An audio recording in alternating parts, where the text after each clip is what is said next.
What it do, homies? I am here because I just watched the Stipendium's theorizing. I don't know why I can't say that. And they opened up a whole nother world of theory videos. Okay. Now I came to the channel, The Game Theorists, and I was looking for content around what I was familiar with, right? So I can at least get an idea of where they're coming from. And I've been playing Zelda since I was a kid. So hopefully I can get this. Let's go ahead, shut up and turn it up. The news is finally out. The Legend of Zelda is getting a live-action movie. And honestly, I couldn't be more excited. Well, it's certainly not going to be as colorful and slapstick as the Mario movie. Given its success, I think they'd be foolish not to take a few lessons from that one. Zelda can have herself some of those hashtag girl I'm just sitting here thinking of whoever is going to be the voice actor for Zelda is about to get paid like hundreds of thousands of dollars for saying, yeah. Now I know it's in a video game, but live action.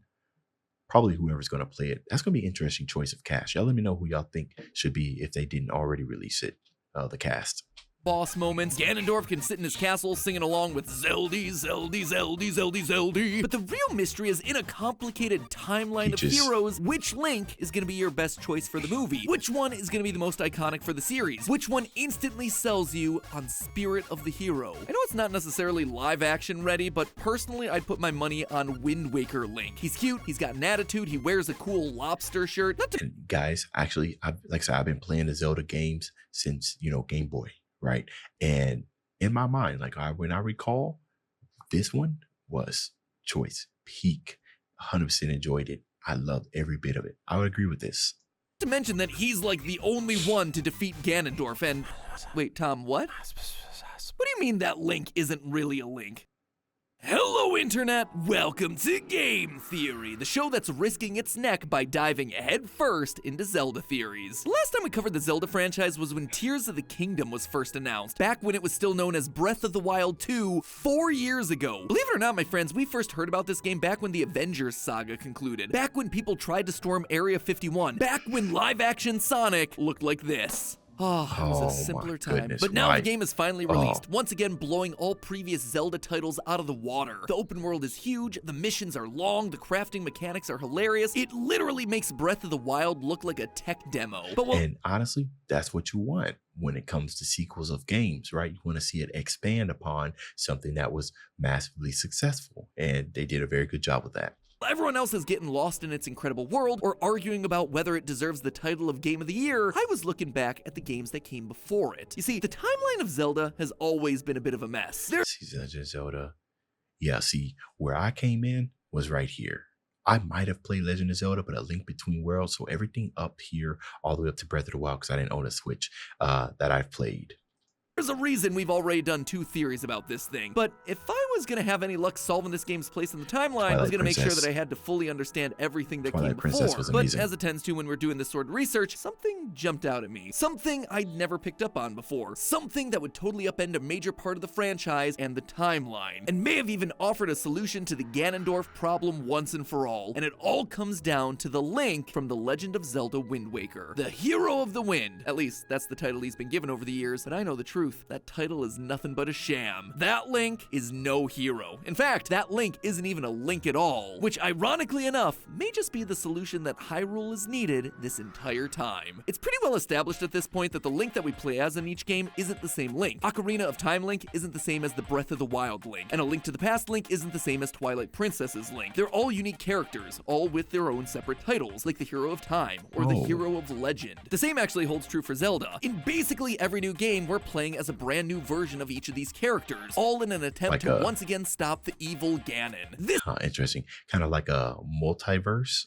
Oh man, that's you. Yes, we're gonna have some fun with these. A new version of each of these characters, all in an attempt to once again stop the evil Ganon. This was an incredibly liberating idea for Nintendo because it allowed them to have thousands of years pass between games, explore new characters, new relationships, new settings every game, rather than being stuck in one very specific point in time. However, the Zelda fanbase, they weren't just gonna settle for cool idea, bro. There had to be an actual lore-based reason for all of this to keep happening. So Nintendo decided to answer the fanbase's prayers with what became the first game in the Zelda timeline, Skyward Sword. Skyward Sword was an interesting game when it first came out. It had every single fan flailing wildly in their living rooms trying desperately to defeat even the simplest of enemies. And if you manage to get past all of that, you are told the origins of the myths that we've spent years hearing about. Oh yeah. Okay, that's right. Yeah, I didn't have a Wii. I didn't have a GameCube, so there are some that I missed out on. I never could get with the Wii. Okay, that's probably several that I missed out on. Some of those titles look familiar, but I guess I just remember playing them in my mind. Out in all the other installments. We saw the founding of Hyrule, and after defeating the final boss Demise with the Master Sword, he casts this curse. Quote, "Though this is not the end, my hate never perishes. It is born anew in a cycle with no end. I will rise again. Those like you, those who share the blood of the goddess and the spirit of the hero, they are eternally bound to this curse. An incarnation of my hatred shall ever follow your kind, dooming them to wander a blood-soaked sea of darkness for all time." Jeez. Hey, Demise, edgelord much? Someone get this guy to a hot topic. Anyway, this is why Ganon's able to return in each installment. Each time he's defeated by someone with the spirit of the hero, a version of Link, his desire for revenge forces him to return to hopefully destroy Link once and for all in the next game. Well, you know what? At least they got creative with his design, because each one of those looked unique in their own way, but still had the Ganondorf look to it. That's amazing character design right there. Yeah, I like that. Although I did see some designs in Breath of the Wild and Tears of the Kingdom where I wasn't entirely too sure how to make it out. I just saw a whole bunch of strobe lights and disfigured organic bodies of mass. Now, I'm sure you're wondering what any of this has to do with this little guy right here, arguably the cutest and sassiest Link that we've ever encountered. Well, the curse puts real emphasis on the whole spirit of the hero thing, a title that this franchise doesn't just throw around willy-nilly. There are rules and guidelines to being deemed the spirit of the hero, and if you take a look at the actions of Wind Waker's Link, you start to see that the pieces don't exactly line up. Link right here, by the definition of the franchise, he's not a hero. In A Link to the Past, one of your goals is to rescue the 7 maidens that are vanishing one by one. Once rescued, one of the maidens tells us this, quote, "If the evil one destroys the hero, nothing can save the world from his wicked reign. Only a person of the Knights of Hyrule, who protected the royalty of Hylia, can become the hero." Notice here that it says that the hero has to be one of the Knights of Hyrule. And A Link to the Past's Link actually shows that it goes a step further, not only being a direct Knight of Hyrule, but carrying the bloodline with his uncle, who also was a former knight. One of the other maidens even says this, quote again, "You are perhaps the last one to carry on the bloodline of the knights." That right there, it seems pretty cut and dry, especially when other games go out of their way to tell us that the Link that we play as is indeed a part of the bloodline. Breath of the Wild Link is Zelda's appointed knight. In the Hyrule Historia, it said that the hero of time was once a Hylian knight himself, or... You know what, bro? See, if I watch enough of these game theorist stuff, it's gonna make me start looking at games a little bit differently. You know what I mean? It's like one of those things where I feel like I'm missing out. Oh man. And now I want to know. I'm about to start just nitpicking at everything. It's a lot of fun, but or at least fell within the bloodline. But there's very little known about the hero of Wind's lineage. For us to understand as much as we can, we have to look closer at the timeline itself. We established that Skyward Sword is the origin of the timeline, but after the events of Ocarina of Time, it all splits into 3 distinct branches. One is where Link is defeated by Ganon, who's then sealed away by the 7 sages. One is the child timeline, Link's original timeline that he returns to after defeating Ganon. And then there's the adult timeline, the one that Link time traveled to during the game and sealed Ganon away. Wind Waker is the first installment of that adult timeline. Before the events of the game, Ganon escaped the Sacred Realm, and with the hero of time now having returned to the past, there's no one to stop him. The goddesses have no other choice but to intervene by flooding all of Hyrule and weakening Ganon's power. Many years pass, and we come to Wind Waker, where Hyrule and the Royal Knights have been mostly forgotten, buried under the ancient sea. Within the Hyrule Encyclopedia, we can see how the map from Ocarina of Time before the Great Flood correlates to the map in Wind Waker. Zora's domain became Dragon Roost Island, and the people of Castletown and Kakariko Village retreated to what's now Windfall Island. I'm gonna tell you something. What? Yo, I was just playing these games. I didn't even think about there being any type of connection.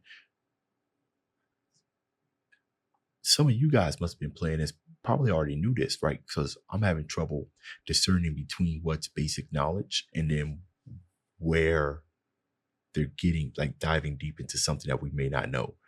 Currently, this is all new. I didn't expect to come in here was just head is just expanding and everything. Now I want, oh my goodness.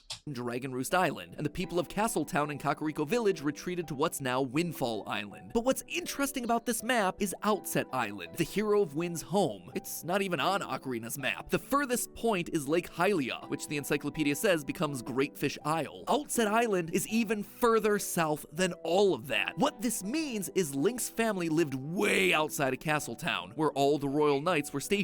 When the Great Flood happened, people ran to the closest mountains they could. If Link had any relation to the royal knights, he would have been living on Windfall Island, not some random island far away from the center of Hyrule. Now, some of you might be thinking that I'm trying to apply too much logic to a video game, to which I say, yeah, duh. And if you're surprised by that, well, it means you're not subscribed. So make sure you just slap that subscribe button so you can see realistic logic applied to any video game. Also, if you slap that subscribe button, it explodes a little bit, so, you know, that's cool too. Hold on, did I subscribe? Because yeah, there we go. Let's go ahead. Because we might be back. So based on geography, it's highly unlikely that this Link is related to the Knights of Hyrule, thereby disqualifying him as a hero. But what about his shield, I hear you saying? In Wind Waker, Link's grandma does have a shield in the house and claims, quote, hanging the family shield on the wall as decoration is another tradition that has been carried down from those days. And the shield has the Triforce crest on it, the crest of the royal family and the royal knights. So there you have it, case closed. Matt Pat overthought something again, theory debunked.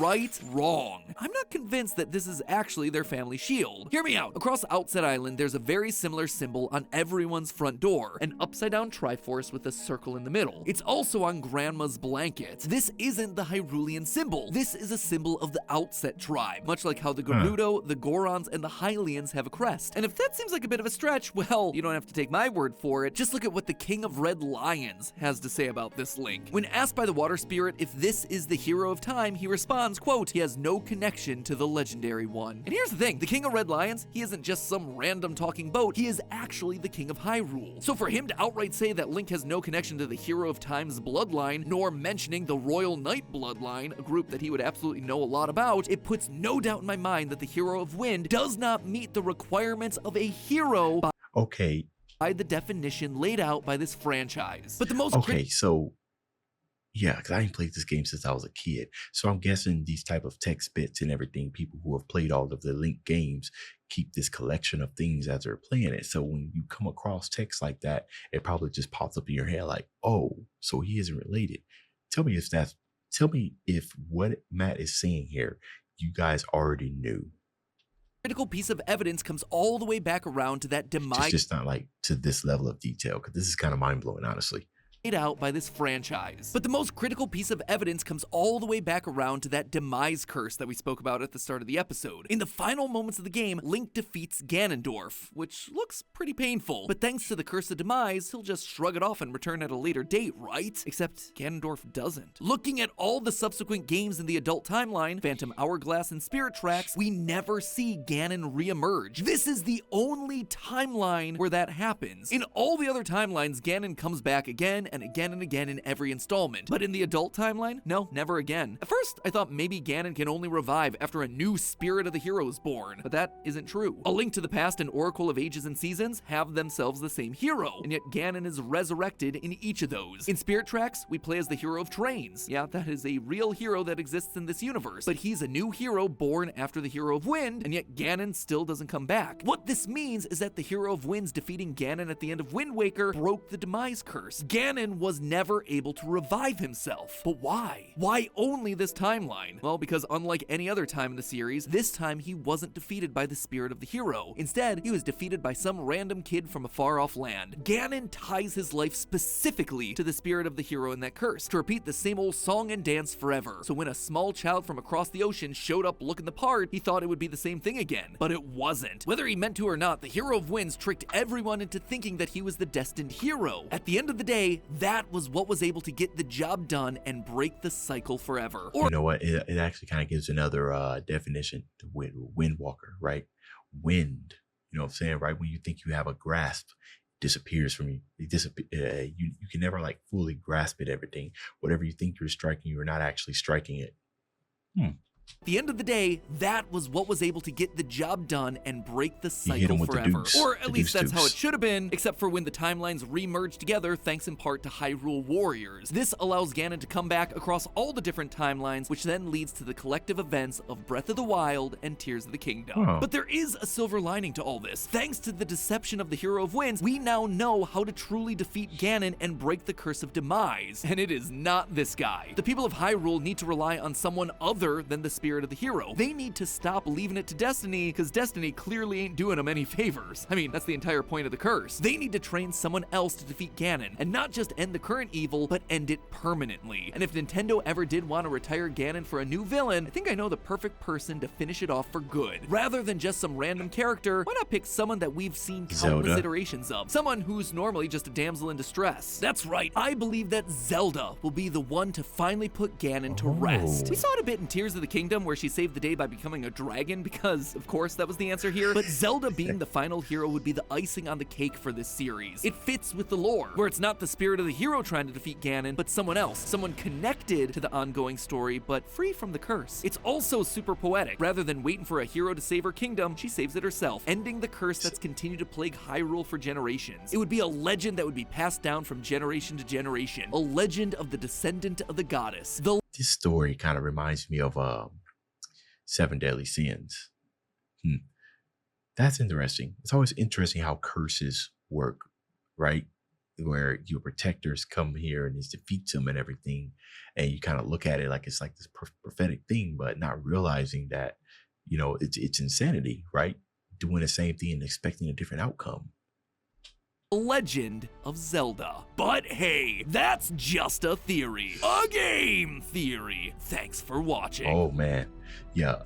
I mean, when he explains it like this, it sounds like the answers have been there all along. There's no way I would have put that together. No way. Anyways, this has been my first Game Theorist reaction. You guys let me know if you want to see me do some more. It's the end of this video. Dave's out.